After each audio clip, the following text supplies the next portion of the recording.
Lorsque le plastique n'est pas recyclé, il finit souvent par être jeté dans les rues, dans les fossés ou dans le fleuve.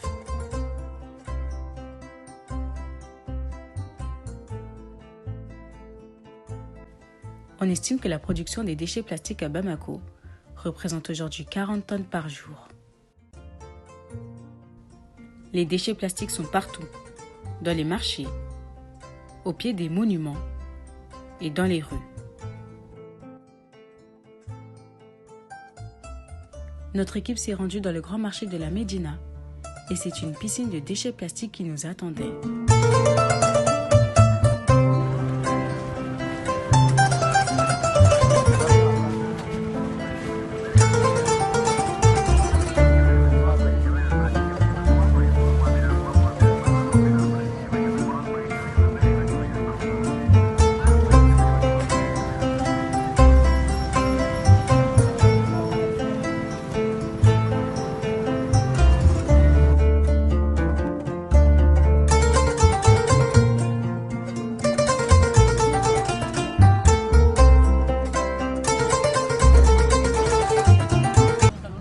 Auparavant, chaque mois, je travaillais pour 2000 francs.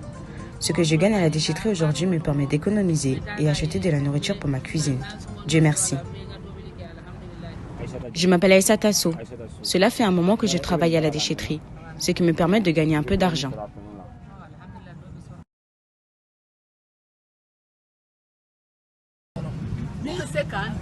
Nous sommes toujours à la recherche de notre ange gardien. Vous savez, toutes les personnes que vous voyez ici ne sont pas là pour rien. Personne ne demande à Dieu de faire ce travail toute sa vie. Alors, s'il y a quelqu'un qui puisse nous venir en aide, je vous en supplie, trouvez-la.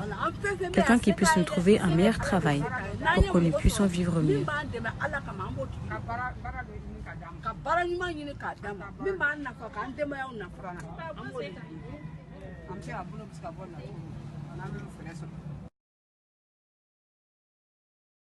Votre projet va être bénéfique pour vous, si réellement ça tient, parce que très généralement, il y a plusieurs projets qui vont venir les sonner, ils ne viennent pas.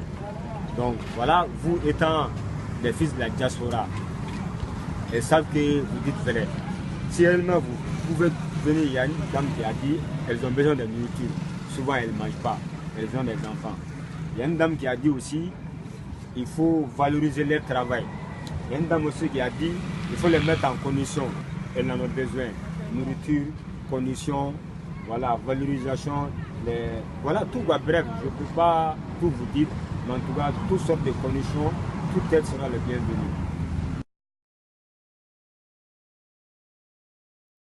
Elles n'ont jamais été à l'école. Elles savent quand même les impacts des sachets plastiques sur l'environnement. Bon, c'est vrai, elles font ça pour gagner un peu, certes, de l'argent. Mais le but numéro 1 d'abord, c'est de préserver l'environnement. Parce qu'on les traite de fous, de folles. Parce qu'elles montent sur ces déchets, ramasser des plastiques. Les gens les traitent de fous, de folles. Mais elles savent au moins, sans argent ou pas, elles ont contribué au développement de leur pays, préserver l'environnement contre les sachets plastiques. Mais elles n'ont rien au retour. Elles demandent de l'aide, toujours, elles demandent de l'aide, elles demandent des conditions.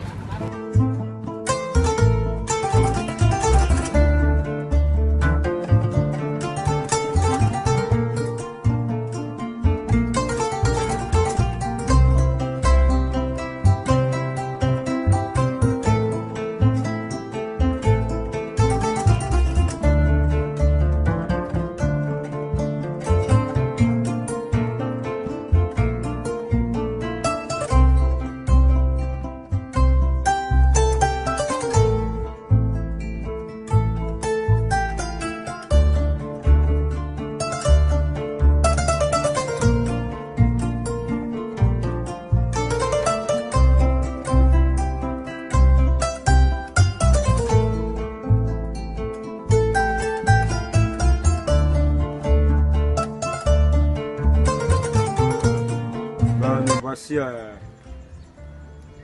dans notre centre de plastique avec nos amis Esprit d'Ébène.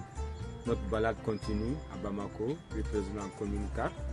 Une dame au nom de Nafissatou, elle se bat pour l'environnement. Vous voyez cette conteneur à l'entour rempli de plastique. Voilà, et j'ai amené mes amis d'Esprit d'Ébène, mais quand ils m'ont contacté, et via la présidente Kadi, la Miss, et ainsi que ma sœur qui est avec moi aujourd'hui, Marie-Tou. Donc, je crois en votre projet. Donc, je suis venu faire une pré-enquête bien avant vous, bien avant aujourd'hui. On ne s'est jamais vu, c'est juste les réseaux sociaux. Donc, j'ai cru en vous, j'ai démarché des gens et j'ai parlé de votre projet. Ils ont vite accepté, ils ont été tous intéressés. Donc, voilà, et j'espère que je ne serai pas déçu. Et avec tous les louanges que je vous ai fait, sachant bien ne pas vous connaître, Esprit d'Ébène. Donc, voilà, ces gens-là ont besoin d'aide.